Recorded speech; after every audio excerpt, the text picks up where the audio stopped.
This entrepreneur knows all about faith, family, and flavor. Reggie Kelly may have made a name for himself on the football field, 13 seasons in the NFL, but his heart has always been in the kitchen. Born and raised in Aberdeen, Mississippi, Reggie grew up surrounded by love, lessons, and soul food. After hanging up his cleats, he and his wife took the family tradition and turned it into a booming business.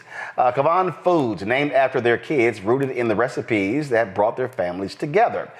Joining us right now is the founder of the company. Reggie, how you doing? I'm doing great, Mr. Martin. How's it going, my friend? Doing great. First off, is it KYVAN? Pronounce it, please. It's KYVAN Foods. KYVAN Foods.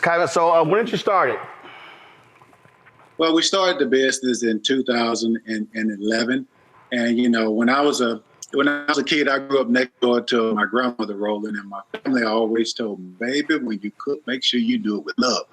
So I've always longed to pass down to my kids, Kyla and KYVAN, and to everyone the gift that's been passed down to me, an appreciation of good food. So what type of food do y'all have? We have multiple categories, from salsa to barbecue sauces to seasonings, blends to jams and jelly with our honey apple butter. We also have salad dressings as well. So we try to focus on multiple categories. Right. And our product line just has multiple tons of different flavor options as well. How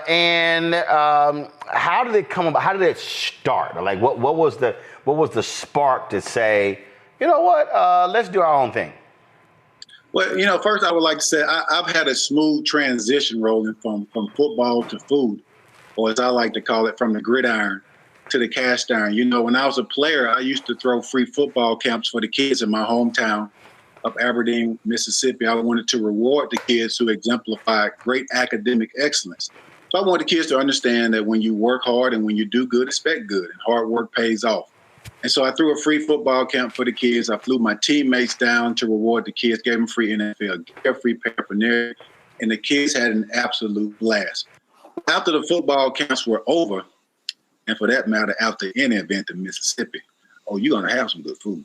So my family and my wife's family cooked for all the volunteers. And I tell you, my teammates couldn't stop raving about our family recipes, to the point when one of my teammates' wife called my wife and said, you guys really need to do something with these family recipes.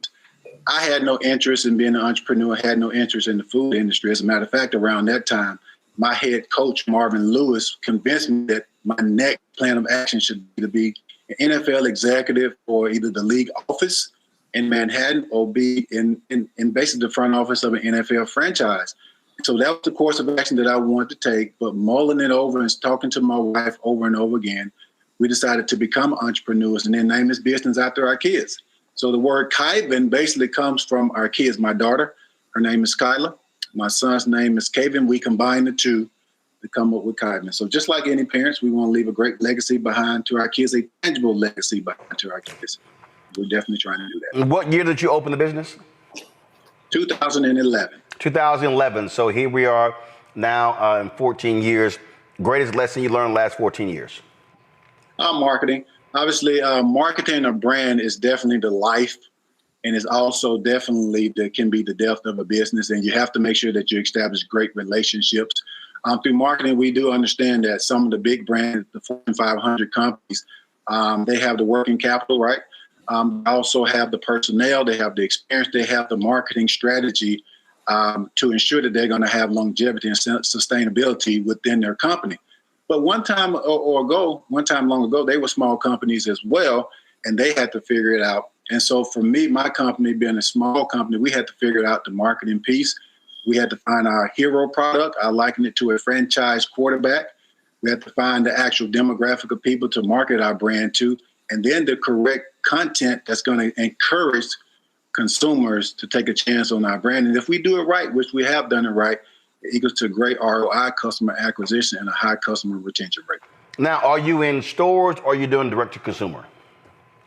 We do both. So the thing that I really like, the sector that I really like, or the industry that I really like, Roland, is the food service industry, where we service a lot of hotels like the Hilton, Hyatt Regency. My biggest distributors are Cisco and then also U.S. Foods. So that's the sector that I really like, shipping our bulk products to executive chefs, And then they come up with creative plans to come up with creative menu items using our products, creating masterpieces. I really enjoy that. We also focus on online and e-commerce platform. And yes, we do also do business brick and mortar retailers. Questions from the panel. Let's see here. Avish first. You know, you said something about your origin story, those after camp good eating that people were having in Mississippi. So I'm just curious, because I know y'all do it right in the South. So I'm just curious, what's your favorite product that you sell? And what does your family make that you absolutely love? You know, I get that all the time. And I would liken it to a parent, right? A lot of people ask me, as far as with my food company, what is your favorite product? What is the best product? Well, sometimes, you know, if somebody may ask a parent, who is your favorite child? Well, I'm not Deion Sanders. I'm not going to say that. Both of my kids are absolutely my favorite. So when it comes to my food line, they're my babies too. And they all are my favorite. But I will say this, our mild honey apple salsa is our hero product. That's what we started the brand with. And why don't you just take a trip with me? This product has robust tomatoes, golden honey, crisp apples, beans, garlic, and peppers. Oh my. We call it a salsa with soul because it would jazz up any meal. So our honey apple salsa is definitely our hero product. It's our franchise product, and it definitely turned heads. Wow. It sounds amazing. Cameron. Pleasure to meet you. My question is, being a former athlete, being at the highest level, the discipline, the hours, the behind the scenes work that really goes for you to be able to play in the NFL for so long. What lessons and what lessons did you take from your football career that you've been able to apply to starting a business and growing it and becoming successful as an entrepreneur, especially in such a tough market like the food industry? Yeah, but very simply put, you know, those who succeed on a consistent level, right? Those who succeed on a high level, doing it right and on an upward trajectory, they succeed because they do the small things that those who fail won't do. Success has always been wrapped around doing the small, tedious, minute things that those who fail either make excuses why they can't do it or simply too lazy to do it. One of my old teammates, Terrence Mathis, told me this when I was a rookie. He said, listen, Rook, if you do the little things right, the big things will always follow. We always want to look at the masterpiece, the big picture. But what we fail to realize, if we just do the small, minute, strenuous things that pull your hair out, as you can see, if you do those things right, the big things are going to automatically follow. So for me, with football, I learned to be extremely disciplined. I learned to do the small things right. They ended up giving me 13 seasons in the NFL. I'm in my 14th year. I'm in the food and beverage industry as well, and we follow those same guidelines. Being consistent, great customer service, doing what you say you're going to do, making sure that you are likable, which I think a lot of people miss. People do business with people that they like. So it's important to be likable, be personable. If you do that, it'll help boost your business well and take you to the upper trajectory also. Mustafa. Well, brother, congratulations on 14 years. I got family in the SIP, so I'm curious. What makes the food in the SIP different than in Louisiana or Texas? I know Roland gonna have something to say about Texas, so I'm just curious. What makes your flavor different?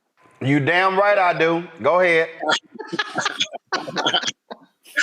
Well, I will say this, you know, we always say we make everything with love. In my family, I come from a family of cooks, not from a family of chefs, and we stick our feet in the corn, calluses, and all. But here at KYVAN Foods, we specialize in innovative, in most cases, never before seen food products. And the kicker is most of our products only use clean, natural ingredients. We kettle cook our product in small batches to retain the nutrients, the quality, and the flavor. And because of those innovations, we have products like our award-winning honey apple salsa, the first ever sweet potato barbecue sauce. And we also have our grandmother-approved honey apple butter. Because of our innovation, we've been featured on some major platforms like Forbes. They gave us an award because of our innovation. Food Network, Tabitha Brown, Eat This, Not That. Also Sports Illustrated. And I think that our motto says it best. One taste, or you'll appreciate the goodness. Normally, the packages, what happened, Carol? Normally I have a package to show on the set. Oh, we ain't getting in time? Okay, so Reggie, that don't do me no good. You holding it up. Give me the address. I got you covered, bro. That does. So I mean, I just want to. Talk to me, Frat. Talk to me, Frat. There you go. And I'll make sure once we get off the show, make sure you send me a little some address, and I'll make sure. All right, because I know I'm. Trust me, I know I'm gonna get a text any moment from my daddy watching the show, yeah, I know that's gonna happen. Yeah, because you're right. See, he's a cook. My brother's executive chef. My mom does cakes. So I grew up. I catered for 23 years. My grandmother's catering business. Yes, I have a discerning palate. Yes. So we gonna have to. I'm gonna have to check out these products. And so you said, let's see, honey apple delight.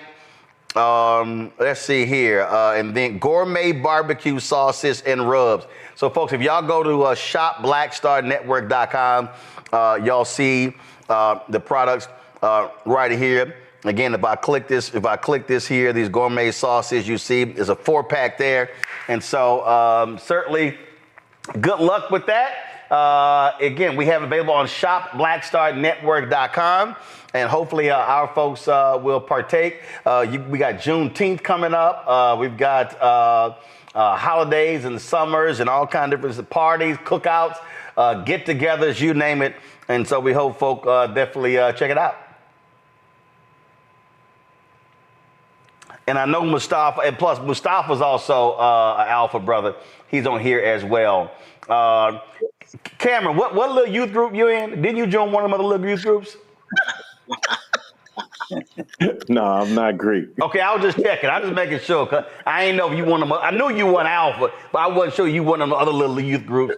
And so, of course, Avis here, AKA. So I don't know if Avis can cook. I ain't never heard Avis talk about cooking ever on the show. Y'all, drop the lower third, please. I've never heard Avis talk about cooking ever, Reggie. I am looking forward to trying the honey apple salsa. Okay, that's gonna inspire me, Roland. Okay, Avis, salsa is a dip for a chip. We talking about cooking. That ain't pouring something into a bowl. Ain't cooking, Avis. Mess that up though. Hey, you know, it's safe. I can't mess that up. I just put it on the side. Man, right at this moment, I'm just feeling Florida from good times. Damn. All right. Reggie, I appreciate it. Thanks a bunch. Also, I take it Black and Old Gold have also been supportive of your company?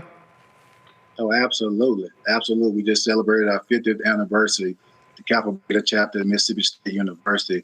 The customers are always looking at. All right, then. Well, I'm looking forward to trying the products.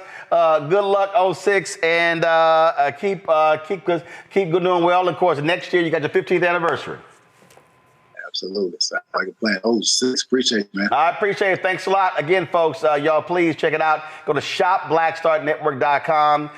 We have their products on there. We had the other, of course, the last week we had other folks on here. Again, these are Black-owned companies, y'all. And you see them all right here. Renegade Golf, of course, golf balls. Ezra Coffee, Batoy Sweet Treats. We're going to be talking to Nicole Ari Parker soon about her gym wrap. So this is what we created. Again, shopblackstarnetwork.com. Hello, I'm Isaac Hayes III, founder and CEO of Fanbase. Listen to what I'm about to tell you. The window to invest in Fanbase is closing. We've raised over $10.6 million of our $17 million goal. That means there's room for less than 6,370 people to invest in Fanbase for the average amount. The minimum to invest in Fanbase right now is $399. That makes you an owner in Fanbase today. Go to startengine.com/fanbase to invest. Why? Because current social apps have taken advantage of users for far too long, with content suppression, shadow banning, harmful racist content, and no real tools for monetization and equity. Fanbase has over 1.4 million users and counting, allowing anyone to reach all their following and monetize their content from day one. Social media is the new TV, and whoever owns the apps that distribute that content have the opportunity to own potential billion-dollar companies. While big platforms with uncertain futures are failing to serve their users, Fanbase is stepping up to fill the gap. Don't wait until it's too late. Invest now, invest for yourself and your future. Go to startengine.com/fanbase and own the next generation of social media.